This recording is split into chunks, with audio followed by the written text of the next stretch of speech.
ये कहानी जेक के बारे में है जो कि पेंडोरा प्लेनेट का रहने वाला है। ये अपनी फैमिली के साथ बहुत खुश होता है जिसमें इसकी वाइफ और बच्चे हैं। ये बताता है कि मेरे अपने बच्चों के अलावा मैंने 2 बच्चे भी अडॉप्ट किए हुए हैं, जिनमें एक मेरी ही पुरानी साथी की बेटी है जो उसको पैदा करने के बाद मारी गई, और एक और बच्चा है जो कि इंसानों का ही है, क्योंकि आज से कुछ सालों पहले इंसान इस प्लेनेट पर रहने के लिए आए थे जहाँ पे मैं अभी रह रहा हूँ। लेकिन जब वो वापस जमीन की तरफ चले गए तो ये बच्चा इधर ही रह गया। तब से ये मेरे साथ ही रहता है। ये सब बच्चे आपस में बहुत खेलते और एक दूसरे का काफी ख्याल भी रखते हैं। जेक अपने सब बच्चों को सब सिखाता है, जैसे कि तीर चलाना, मछली पकड़ना और भी बहुत कुछ। ये सब बड़े छोटे खुश तो होते हैं, लेकिन एक रात जेक और उसकी वाइफ आसमान में चमकता हुआ एक सफेद तारा देखते हैं। तो जैसे ही करीब आता है तो पता चलता है कि ये तो इंसानों की स्पेसशिप है, तो एक बार फिर से इनकी प्यारी दुनिया में रहने के लिए आ रही है। इंसानों की स्पेसशिप से निकलने वाली आग की वजह से जंगल में आग लग जाती है, जिससे बहुत से जानवर मारे जाते हैं और बहुत नुकसान होता है। इसके अंदर से इंसान निकलते हैं जो बड़े बड़े रोबोट्स के अंदर बैठे हुए थे, और इनकी बहुत बड़ी गाड़ियां भी थी जो रास्ते में आने वाली हर चीज को कुचल रही होती हैं। जबकि जेक और उसकी वाइफ के पास इस तबाही को देख के रोने के अलावा कुछ भी नहीं बचता। पता नहीं इंसान कब इंसान बनेंगे। खैर, अब लैब को दिखाया जाता है जहाँ एक नीले रंग का इंसान जो बिल्कुल जेक और उसकी फैमिली जैसी शक्ल का लग रहा था, वो बेकाबू होकर उठता है और आसपास के लोगों को मारने लगता है। उसको उसके साथी कंट्रोल करते हुए बताते हैं कि आप हमारे कॉलोनल हैं, यानी कर्नल हैं, और आप इंसान ही हैं। हमने आपके मरने के बाद आपको मॉडर्न टेक्नोलॉजी की मदद से ऐसी बॉडी दे दी है जिस वजह से आप इस प्लेनेट में जिंदा रह सकेंगे। आप दिखने में इस प्लेनेट के लोगों जैसे ही लगेंगे, तो आपको फिक्र करने की कोई जरूरत नहीं है। इसी तरह बहुत से इंसानों को ऐसी बॉडी दे दी जाती है जो कि हम इन कर्नल के आसपास खड़े लोगों में देख भी सकते हैं। दूसरी तरफ जेक और उसके साथी इंसानों को रोकने के लिए उनकी ट्रेन को तबाह कर देते हैं, जिसमें उनके हथियार और खाने का सामान जा रहा था। ये लोग खुद उड़ने वाले क्रिएचर्स पर थे और इंसानों के हेलीकॉप्टर्स को भी तबाह करने के बाद उनका सामान लूट लेते हैं। जब कर्नल को इस होने वाले नुकसान का पता चलता है तो वो जेक को मारने का प्लान करता है, क्योंकि जेक ही है जो नावी लोगों का लीडर है। बेसिकली जेक और उस जैसे दिखने वाले लोगों को नावी कहा जाता है। ये सभी वो लोग हैं जो जंगलों में रहते हैं और इन्हीं ने ट्रेन पर अटैक भी किया था। लेकिन कर्नल की सीनियर ऑफिसर उसको बताती है कि हमने जब भी जेक के जंगल में अपने जहाज भेजे तो उनके उड़ने वाले क्रिएचर्स ने हमेशा उनको तबाह किया। अब तुम ही हमारी उम्मीद हो जो कुछ कर सकते हो। तो कर्नल जंगल में अपने कुछ साथियों के साथ पैदल जाता है जहाँ पर जेक के बच्चे खेल रहे थे। वो अपनी तरफ इंसानों को आता देखकर अपने फादर को बताते हैं, लेकिन उसी वक्त इंसान उनको पकड़ लेते हैं। कुछ ही देर में जेक की वाइफ वहां पर पहुंचकर एक इंसान के सर से तीर आर पार कर देती है। दोनों में लड़ाई शुरू हो जाती है। जेक की वाइफ अपनी बाकी बच्चों को तो बचा लेती है, लेकिन कर्नल उसके उस बेटे को उठा के अपने साथ ले जाता है जो इंसानी शक्ल वाला बच्चा था, जिसको इन्होंने अडॉप्ट भी किया हुआ था। जेक की वाइफ अपने बच्चे को लेके परेशान ही थी कि जेक कहता है कि हमें इस जंगल को छोड़कर जाना होगा, क्योंकि मैं यहाँ का लीडर हूँ और वो कर्नल मेरे पीछे है। क्योंकि जब पहले इंसान यहाँ आए थे तब मैंने ही कर्नल को मारा था, क्योंकि वो नीले जिस्म या एवाटार में जिंदा होकर दोबारा आया है तो वो मुझे मारना चाहता है। मैं, तुम और हमारी मुकम्मल फैमिली यहाँ से चली गई तो हम अपने कबीले के बाकी लोगों की जान बचा सकेंगे, क्योंकि हमारा पकड़े जाने वाला बच्चा जल्द ही हमारी लोकेशन बता देगा कि हम कहाँ रहते हैं और इंसान यहाँ तक पहुँच जाएंगे। जेक की वाइफ जाना तो नहीं चाहती है, लेकिन आखिरकार मान जाती है। कि दूसरी तरफ इंसान जेक के बच्चे पर जुल्म कर कर उसके घर का पता पूछ रहे होते हैं, लेकिन वो हिम्मत करता है और कुछ भी नहीं बोलता। तभी कर्नल आकर उनको रोकते हैं और कहते हैं कि ये इंसान है तो इसे हम इंसानों की तरह बात करेंगे। ये उसकी तरफ दोस्ती का हाथ बढ़ाकर बताता है कि मैं तुम्हारा असली फादर हूँ, और आखिरी बार जब मैं दुनिया में आया था तो मैं जानबूझकर तुम्हें यहाँ छोड़ के गया था, क्योंकि मैं साथ तुम्हें लेकर नहीं जाना चाहता था, लेकिन अब मुझे एहसास है और मैं तुम्हें अपने साथ वापस लेकर जाऊंगा। जिस पर वो मासूम बच्चा मान जाता है कि ठीक है, मैं आपको जगह दिखा दूंगा। जबकि दूसरी तरफ जेक और उसकी फैमिली अपने कबीले को छोड़कर अपने उड़ने वाले क्रिएचर्स पर बैठ के यहाँ से बहुत दूर चले जाते हैं कि कम से कम कहीं रहने को नया ठिकाना मिले और वो वहाँ पे रह सके। ये लोग पानी के पास रहने वाले नाविस के पास पहुंचते हैं। यहाँ पर रहने वाले लोग हैं तो इसी प्लेनेट के, लेकिन दिखने में सब्ज रंग के होते हैं। ये पानी वाले नावी शुरू में इनका मजाक बनाते हैं, जैसे कि वो कहते हैं कि इनकी दुम पतली है, इनके बाजू पतले हैं और भी बहुत कुछ। तभी पानी वाले लोगों का लीडर आता है और कहता है कि तुम जंगल के रहने वाले हो, तुम्हारी यहाँ पानी के पास कोई जरूरत नहीं है, तुम्हें कुछ नहीं आता कि पानी में कैसे सरवाइव करना है। लेकिन जेक जवाब में कहता है कि हम बहुत जल्द ही सब कुछ सीख जाएंगे और मेरी फैमिली के लिए मुझे आप लोगों की जरूरत है ताकि वो यहाँ पर सही सलामत जिंदा रह सके। ये देख के पानी का नावी लीडर मान जाता है और उनको रहने की इजाजत भी दे देता है। अगले दिन जेक के बच्चों को वहाँ के रहने वाले बच्चे घुमा रहे होते हैं, जबकि जेक का बेटा अपने बालों वाली चुटिया वहाँ के एक क्रिएचर से जोड़ता है। तो वो बहुत तेजी से पानी के अंदर तैरता है, जिस वजह से गिर जाता है और वहाँ के सब लोग हंसने लगते हैं। अगले दिन वहाँ के कुछ बच्चे जेक की बेटी को पागल कह रहे होते हैं। इसके अलावा उससे बदतमीजी भी करते हैं, उसको काफी तंग कर रहे होते हैं। तभी वहाँ जेक के बाकी बच्चे भी आ जाते हैं और उस तंग करने वाले बच्चे को मारने लगते हैं। तुमने हमारी बहन को ऐसा क्यों कहा? जब जेक को ये सब पता चलता है तो वो अपने ही बेटे को डांटने लगता है कि तुमने उसे क्यों मारा, वो यहाँ के लीडर का बेटा है, जाओ तुम उसे माफी मांगो। वो जब जाकर माफी मांगता है तो लीडर का बेटा अभी भी गुस्से में था और वो उसको धोखा देना चाहता था, बदला लेना चाहता था। कहता है कि चलो तुम्हें एक अच्छी जगह पर लेके जाता हूँ। वो उसे गहरे पानी में ले जाता है जहाँ पर एक खतरनाक मॉन्स्टर रहता था। वो उसको वहाँ पर जाकर अकेला छोड़ देता है और खुद वहाँ से वापस आ जाता है। कुछ ही देर में पानी के अंदर से तेज मॉन्स्टर आकर उस पर अटैक कर देता है, जिस वजह से वो डूबने लगता है और लगातार मॉन्स्टर उस पर अटैक कर उसको खाने की कोशिश कर रहा होता है। दोनों आमने सामने होते हैं। तभी वहाँ सबसे बड़ा मॉन्स्टर आ जाता है, जो छोटे मॉन्स्टर को अपने मुंह में डाल के पत्थर पर जोर का मारता है और उसको वहीं मार डालता है। इतनी ही देर में जेक का बेटा पानी में मजीद सांस नहीं ले पाता और डूब जाता है। जैसे ही उसकी आंख खुलती है तो वो देखता है कि सबसे बड़े पानी के मॉन्स्टर ने उसकी जान बचाई है और वो उसके ऊपर लेटा हुआ है। ये लड़का देखता है कि वो मॉन्स्टर बेचारा काफी जख्मी भी है, तो ये उसके जिस्म से कुछ लगे हुए हथियार निकाल कर उसको सुकून देता है, जिससे इन दोनों की दोस्ती हो जाती है और वो मॉन्स्टर इस लड़के को उसके घर वालों के पास छोड़ के आता है। जब सब्ज कबीले वाले नावी लीडर को ये पता चलता है कि उसके अपने बेटे ने ही जानबूझ के हमारे मेहमान को मॉन्स्टर के पास मरने के लिए छोड़ा, तो वो उसको सजा देने लगता है। लेकिन जेक का बेटा कहता है कि आपके बेटे की कोई गलती नहीं है, ये मेरा आइडिया था गहरे पानी में जाने का, मैंने ही कहा था कि हम वहाँ चलते हैं। इसे देख के लीडर के बेटे को शर्मिंदगी होती है कि इसने मुझे बचा लिया, ना कि मैंने गलत किया था, मैं तो उसको मारना चाहता था। इसी चीज को देखते हुए वो अब दिल से इनका अच्छा दोस्त बन जाता है। जेक का वही बेटा सबको बताता है कि बड़े मॉन्स्टर ने मेरी जान बचाई, पर सब दोस्त उसका मजाक बनाने लगते हैं और कोई भी उसका यकीन नहीं करता। अगले दिन ये दोबारा उसी बड़े मॉन्स्टर के पास जाता है और जाके बहुत ज्यादा एंजॉय करता है। वो दोनों आपस में बहुत खेलते हैं, जबकि कर्नल जेक की तलाश में अब तक फिर रहा था। तभी उसको इन्फॉर्मेशन मिलती है कि जेक अपनी फैमिली के साथ कहाँ कहाँ जा सकता है, लेकिन अभी भी एग्जैक्ट इन्फॉर्मेशन नहीं थी, इसलिए मजीद ढूंढना पड़ रहा था। कर्नल ने वहाँ के उड़ने वाले कुछ क्रिएचर्स पर अपना कंट्रोल भी कर लिया था, जैसे कि वहाँ के रहने वाले लोकल नावी लोग उन क्रिएचर्स को इस्तेमाल किया करते थे। तब इंसान जेक को ढूंढने के लिए निकल पड़ते हैं और एक जजीरे यानी आइलैंड पर पहुंचते हैं, जहाँ के लोग कहते हैं कि हमने कभी नहीं देखा जिसकी तस्वीर तुम हमें दिखा रहे हो। कर्नल को इन सब की बातें झूठ लग रही होती हैं, तो वो इन लोगों के एक क्रिएचर को मरवा डालता है। कर्नल का बेटा उसे समझाता है कि ये लोग कुछ नहीं जानते, ये सिर्फ मछलियां पकड़ते हैं, इन्हें छोड़ दो, ये कुछ नहीं जानते। तो कर्नल भी अपने बच्चे की बात मान लेता है, लेकिन जालिम इंसान फिर भी जाते हुए वहाँ आग लगवा कर उनके रहने की जगह को जलवा देता है। इस तरह और भी जगहों पर जाकर बहुत से मासूम नावी लोगों को मारने लगता है। सबसे बहुत कुछ पूछता है, लेकिन इस वक्त तक उसको जेक का पता नहीं चलता कि वो कहाँ पर गया। इसी तरह ये सब इंसान पानी वाले एक क्रिएचर को देखते हैं, उस पर भी लोहे की बनी हुई चेन और कुछ छोटे मिसाइल से अटैक करते हैं। इसके अलावा एक ऐसी अल्ट्रासोनिक गन से भी अटैक करते हैं जिससे वो मॉन्स्टर इंसानों पर हमला ही नहीं कर पाता, इंसान इसको बड़े आराम से पकड़ सके। वो बेचारा मॉन्स्टर अपने छोटे बच्चे के साथ तैर रहा होता है, जिसने इंसानों का कभी कुछ नहीं बिगाड़ा था, लेकिन वो दर्द से तड़प रहा था, चीख रहा था और आखिरकार वहीं पर मारा जाता है। उसका छोटा सा बच्चा इर्द गिर्द घूमकर उसको आवाजें दे रहा होता है और इंसान बहुत ही बेशर्मी के साथ खुशी में तालियां बजा रहे थे कि वो अपने मिशन में कामयाब हो गए। ये सब देखकर कर्नल का बेटा काफी तकलीफ में होता है, क्योंकि उसको इन सब जानवरों की फिक्र थी और वो इस होने वाले जुल्म को बिल्कुल बर्दाश्त नहीं कर रहा होता। इंसान उस क्रिएचर को पकड़कर अपने साथ ले जाते हैं,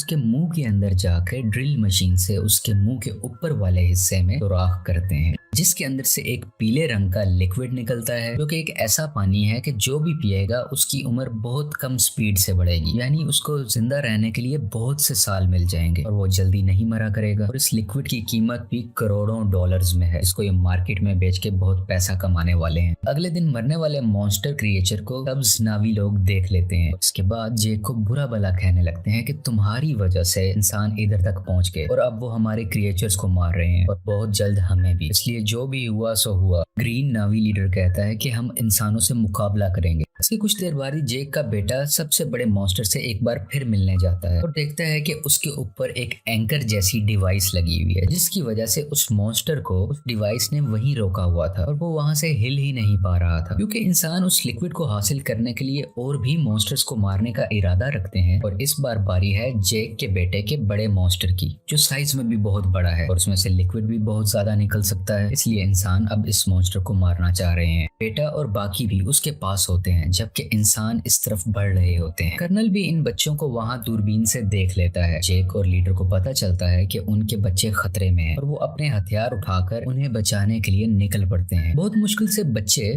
बड़े मॉन्स्टर से वो डिवाइस निकाल देते हैं, जिस वजह से मॉन्स्टर वहां से आगे तैरकर निकल जाता है और बिल आखिर उसकी जान बच जाती है। लेकिन इंसान फायरिंग करते हुए अभी भी बच्चों का पीछा कर रहे होते हैं। यहाँ पे लीडर की बेटी मरने ही वाली होती है, तो जेक का बेटा उसका हाथ पकड़कर अपनी तरफ करके उसकी जान बचा लेता है। लेकिन थोड़ी ही देर में बच्चों को बड़ा सा जाल डालकर पकड़ लेते हैं और अपनी शिप पर ले आते हैं। कुछ देर तक बच्चों के पेरेंट्स भी यहाँ आ जाते हैं, यानी कि जैक वहीं रुककर देखता है कि उनके बच्चों को शिप के आगे कर्नल ने बांधा हुआ है। कर्नल कहता है कि अगर बच्चों की जान बचाना चाहते हो तो शिप पर तुम सिर्फ अकेले आओगे। तो जेक सबकी बेहतरी के लिए अकेले जाने का फैसला करता है। तभी जेक के बेटे का सबसे बड़ा क्रिएचर दोस्त पानी के नीचे से एकदम से ऊपर आकर इनकी शिप पर चढ़ जाता है और अपने हाथों और दुम से वहां खड़े इंसानों को मारने लगता है और हर चीज तबाह कर रहा होता है। ये देख के जेक और लीडर के लोगों को भी मौका मिल जाता है कि वो इंसानों पर हमला कर दें और वो सब लोग शिप की तरफ बढ़ने लगते हैं। इंसानों और इन सब नावी लोगों के दरमियान काफी लड़ाई हो रही होती है। बहुत से इंसान भी मारे जाते हैं और कुछ नावी लोग भी। और वो पानी वाला क्रिएचर इंसानों की एक छोटी शिप के ऊपर से छलांग लगाकर उसको लोहे की रस्सी से इनको दबाकर मार देता है। जेक भी इंसानों का मुकाबला करते हुए बच्चों के पास आके उनको वहां से छुड़वा लेता है। कुछ बच्चे अपने अडॉप्टेड इंसानी भाई को भी ढूंढ लेते हैं और वहां से भागकर अपनी जान बचाते हैं। लेकिन उसी दौरान जेक का एक बेटा मारा जाता है और उसकी माँ ये सब देखकर अपने दिल पर काबू नहीं रख पाती और चिल्ला चिल्ला कर रोने लगती है। जेक के दो बच्चे फिर से कर्नल ने पकड़ लिए होते हैं और वो लोग इंतजार कर रहे होते हैं कि जेक इनको बचाने आएगा और इसी मौके को देखते हुए हम उसे मार डालेंगे। जेक वहां बड़ी खामोशी से आकर धमाका करता है, जिससे हर तरफ आग ही आग हो जाती है। बहुत से इंसान भी मारे जाते हैं। उसकी वाइफ भी बहुत से इंसानों को अपने तीर से हमेशा के लिए खत्म कर देती है और एक इंसान को गुस्से वाली आंखें दिखाते हुए मार डालती है, क्योंकि अभी अभी उसने अपना बेटा खोया था। उसकी आंखों में दर्द था। मौका देखते हुए कर्नल जेक की बेटी की गर्दन पर चाकू रख के उन सबको हथियार डालने का कहता है। लेकिन उसी दौरान जेक की वाइफ वहां आकर कर्नल के ही बेटे की गर्दन पर चाकू रख देती है, जिसको देखते हुए कर्नल को उसकी बेटी को छोड़ना पड़ जाता है। अब फाइनली कर्नल और जेक की आपस में हैंड टू हैंड लड़ाई होती है। इसमें बहुत मुश्किलों के बाद जेक कर्नल का गला अपने हाथों में दबाकर उसे मार देता है और आखिरकार ये जालिम कर्नल पानी में डूबने लगता है। लेकिन कर्नल का बेटा उसे डूबने से बचाकर पानी के ऊपर ले आता है, क्योंकि कर्नल ने उसकी जान जो बचाई थी जब जेक की वाइफ ने उस पर चाकू रखा हुआ था। जब कर्नल कहता है कि बेटा मेरे साथ आओ, तो वो उस पर गुस्सा कर अपनी फैमिली के पास चला जाता है, यानी कि जेक के पास। और इसको देखकर जेक की फैमिली भी बहुत खुश होती है और उसको पहले की तरह ही प्यार करती है।